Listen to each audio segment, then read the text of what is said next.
7 Desember 1941, sejarah dunia mencatatnya sebagai fajar yang berdarah di Hawaii, sebuah momen di mana gelombang pesawat tempur Jepang mengubah wajah Samudra Pasifik selamanya.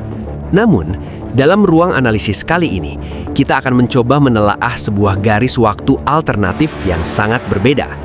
Mari kita bayangkan sebuah skenario di mana perintah serangan itu tidak pernah diteriakan, di mana Laksamana Yamamoto dan para petinggi militer di Tokyo memilih jalan yang jauh lebih tenang namun mematikan, membiarkan pangkalan Amerika Serikat di Pearl Harbor tetap utuh dan membiarkan sang raksasa barat tetap tertidur dalam isolasinya. Tanpa ledakan di Hawaii, jalan sejarah dunia akan berbelok tajam ke arah yang tak terduga. Amerika Serikat kemungkinan besar akan tetap terjebak dalam politik domestik yang menolak perang, sementara mesin perang Kekaisaran Jepang memiliki kebebasan penuh untuk memusatkan seluruh kekuatan militernya ke satu titik di selatan, Hindia Belanda. Dalam pembahasan ini, kita akan membedah secara mendalam bagaimana ketiadaan satu serangan tersebut bukan hanya mengubah jalannya Perang Dunia Kedua, tetapi juga mengubah total nasib kemerdekaan Indonesia.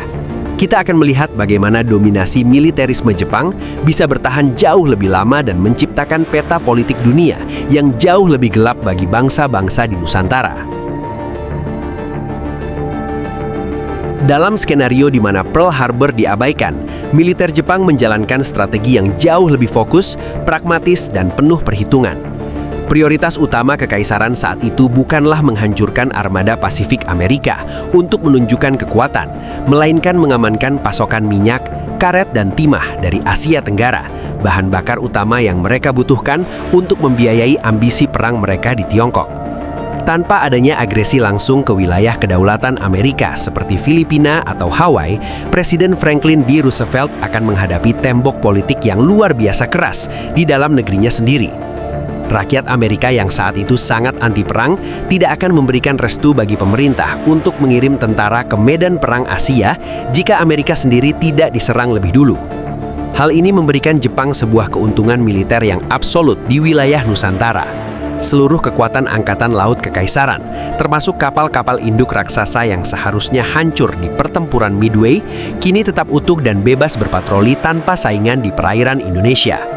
Pasukan Kerajaan Belanda, KNIL, yang saat itu menduduki Indonesia hanya memiliki pertahanan yang rapuh dan terisolasi tanpa harapan bantuan dari Amerika Serikat. Dalam skenario ini, pendudukan Jepang atas Indonesia terjadi dengan jauh lebih efisien dan terorganisir. Kekuatan militer yang mereka kerahkan tidak terbagi dua untuk melawan Amerika di Pasifik Tengah, melainkan terkonsentrasi penuh untuk menyapu bersih sisa-sisa kekuatan kolonial Eropa di Asia Tenggara. Nusantara bukan lagi medan pertempuran sampingan, melainkan pusat dari pertahanan strategis Jepang yang dijaga oleh armada perang paling mematikan di dunia pada masanya. Karena Jepang tidak sedang terjebak dalam perang atrisi yang melelahkan melawan industri raksasa Amerika, pendudukan mereka di Indonesia dalam skenario ini bukan lagi sekedar basis militer darurat untuk kebutuhan logistik perang singkat. Jepang akan memiliki waktu, tenaga, dan stabilitas untuk menanamkan pengaruhnya jauh lebih dalam ke akar budaya, sosial, dan sistem pemerintahan kita. Nusantara akan dipandang sebagai provinsi selatan yang harus diintegrasikan secara permanen ke dalam lingkaran kemakmuran bersama Asia Timur Raya.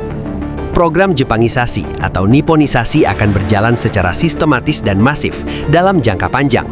Bahasa Jepang tidak hanya menjadi bahasa sampingan, melainkan kemungkinan besar akan menggantikan bahasa Belanda sebagai bahasa administratif utama, dan secara perlahan akan menggeser posisi bahasa Indonesia di sekolah-sekolah dan institusi pemerintahan.